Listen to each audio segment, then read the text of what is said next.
क्या आप जानते हैं, छठ पूजा की शुरुआत खुद माता सीता ने की थी। कहा जाता है इसी व्रत से जुड़ी है सूर्यदेव, कर्ण, द्रौपदी और छठी मैया की अद्भुत कहानियां।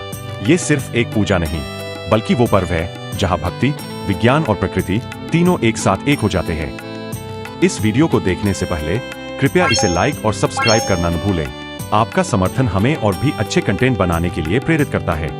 तो चलिए शुरू करते हैं। छठ पूजा आस्था, विज्ञान और परंपरा का संगम। छठ पूजा भारत के प्रमुख और सबसे पवित्र त्योहारों में से एक है। यह पर्व सूर्य देव और षष्ठी देवी, जिन्हें छठी मैया कहा जाता है, की आराधना को समर्पित है। सूर्य देवता को जीवन, ऊर्जा और आरोग्य के देवता माना गया है। उनकी पूजा का उद्देश्य केवल धार्मिक नहीं बल्कि वैज्ञानिक दृष्टि से भी अत्यंत महत्वपूर्ण है। पौराणिक उत्पत्ति। कहा जाता है कि जब प्रभु श्री राम और माता सीता 14 वर्ष के वनवास के बाद अयोध्या लौटे, तब रावण वध के पश्चात पाप से मुक्ति पाने के लिए उन्होंने ऋषि मुनियों की सलाह पर राजसूय यज्ञ करने का निर्णय लिया। इस यज्ञ के लिए मुग्धर ऋषि को आमंत्रित किया गया। मुग्धर ऋषि ने माता सीता पर गंगाजल छिड़ककर उन्हें पवित्र किया और उन्हें कार्तिक मास के शुक्ल पक्ष की षष्ठी तिथि को सूर्य देव की उपासना करने का आदेश दिया। माता सीता ने मुग्धर ऋषि के आश्रम में रहकर 6 दिनों तक सूर्य देव की आराधना की और सप्तमी के दिन सूर्योदय के समय अर्घ्य देकर आशीर्वाद प्राप्त किया।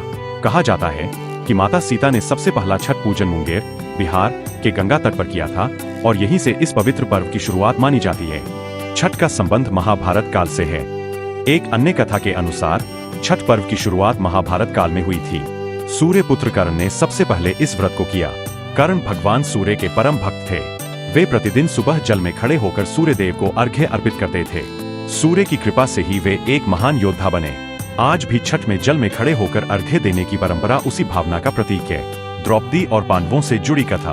छठ पर्व से जुड़ी एक और प्रचलित कथा रानी द्रौपदी और पांडवों की है। जब पांडव अपना सारा राज्य जुए में हार गए, तब द्रौपदी ने अपने पति और परिवार के कल्याण के लिए छठ व्रत रखा। उनकी भक्ति और तपस्या से प्रसन्न होकर सूर्यदेव ने उनकी मनोकामनाएं पूर्ण की और पांडवों को उनका राजपाट पुनः प्राप्त हुआ। यह कथा इस बात का प्रतीक है कि सच्ची श्रद्धा और विश्वास से किया गया व्रत कभी व्यर्थ नहीं जाता। सूर्य देव और छठी मैया का संबंध। लोक कथाओं के अनुसार सूर्य देव और छठी मैया का संबंध भाई बहन का है। इसी कारण छठ पर्व को सूर्य उपासना के साथ साथ मातृत्व और संरक्षण के भाव से भी जोड़ा जाता है। छठी मैया को बालकों की रक्षिका माना गया है। वैज्ञानिक दृष्टिकोण।